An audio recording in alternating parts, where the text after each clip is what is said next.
Okay, hi, we're group 9 and we're presenting on chapter 6 from the book. My name's Josie. I'm Selenia. And chapter 6 is titled Losing Your Body, Losing Yourself, How Trauma Disconnects Mind and Body. And it mostly focuses on how trauma disrupts the vital connection between our mind and our bodies. The author, Vander Kolk, explains that trauma doesn't just affect memory or emotion, it fundamentally changes how people feel in their own bodies. To introduce this chapter, the author shares Sherry's story. Sherry grew up with emotional neglect in her home where her mother fostered other children. As an adult, she struggles with feeling disconnected from her body, self-harming, and even being unable to notice physical sensations. She expressed that she never felt wanted and carried those painful ideas from her mother. The story highlights a key idea. Not being seen or safe in childhood can devastate development and set the stage for lifelong struggles. The effects of emotional neglect and abuse can have the same devastating effects as physical abuse. Trauma literally changes the brain's ability to sense and connect with the body. Okay, this is the default state network, and I'll talk a little bit about the pictures. But research by Dr. Ruth Lanius shows how trauma impacts brain functioning. When trauma survivors are told to simply rest and think about nothing, their brain scans look drastically different from healthier individuals.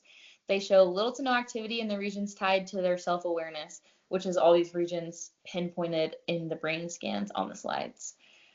These areas, sometimes called the mohawk of self-awareness, include the medial prefrontal cortex, anterior and posterior cingulate, insula, and orbital prefrontal cortex. These areas of the brain are in charge of telling you where you are, coordinating emotions and thinking, relaying messages from the viscera to the emotional center, and registering sensations. All of these things combine to create a sense of self. Without activation in these areas, survivors struggle to feel alive and present in their own bodies.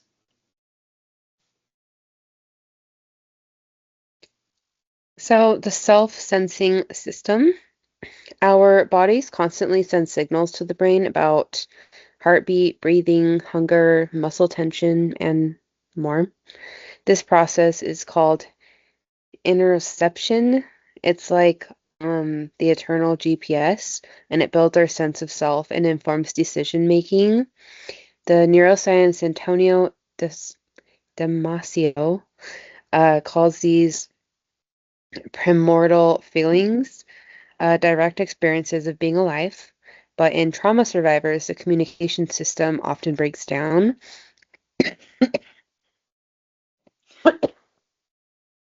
Die.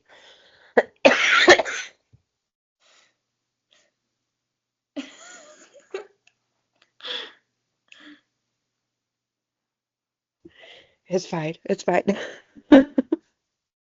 um, Instead of the brain receiving and intercepting these signals, clearly survivors can feel cut off from the bodies altogether. I'm gonna get water now.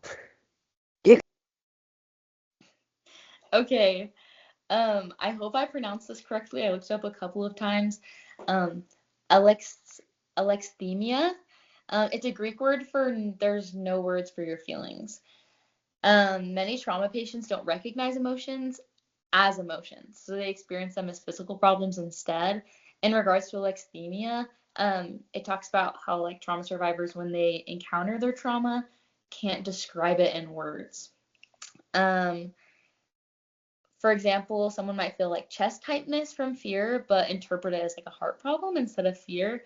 A striking example from the book describes different responses to like a bus coming towards you at high speeds. The researcher asked the patients, how would you feel if a bus was coming at you at 80 miles per hour? And healthy individuals answered things like, I'd be paralyzed with fear or I'd be terrified. Those with trauma answered the same question with things like, how would I feel? I don't know. I think I'd get out of the way. Studies also show that 3/4 of people with eating disorders also suffer from alexithymia. Therapists often try to help by guiding patients to notice physical sensations beneath their feelings, which slowly builds that lost connection between the body and the feelings.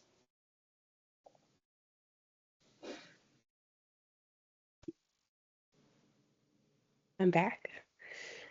Okay, so that depersonalization, the complete body disconnection. Another effect of trauma is depersonalization. It's feeling detached from one's own body and experiences. During trauma recall, survivors' brains sometimes shut down the fear centers and the regions for social engagement, almost like the brain goes offline to protect them. And then patients describe this as blanking out. The cost, however, is like they struggle to feel present in their lives or like to inform authentic relationships. A prime example of this is Sherry, the woman from the first slide. And then after experiencing childhood trauma, Sherry went on to live alone in a joyless jobs with no close relationships or friends. Okay, the self under threat, fight, flight, freeze, basically when survival takes over. So when faced with danger, the brain survival systems, fight, flight, freeze, and like we talked about in class, fawn, take over your system. The limbic system hijacks rational thought, stress hormones flood the body, and often the brain disconnects from the body to avoid overwhelming pain. While this can help in the moment, the long term effects include hypervigilance, sleep and appetite problems, chronic pain, and a loss of personal agency. The author, Van der Kolk, explains that the brainstem and limbic system, which is the core of our self system, becomes overactivated during trauma, leaving people often feeling powerless.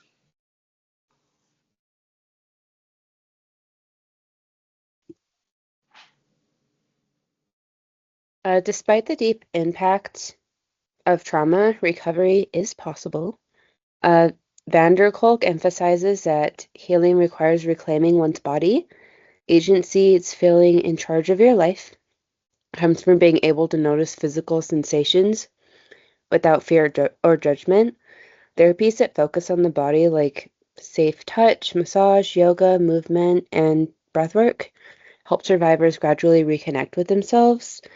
So ultimately, he says trauma victims cannot recover until they become familiar with and befriend the sensations in their bodies.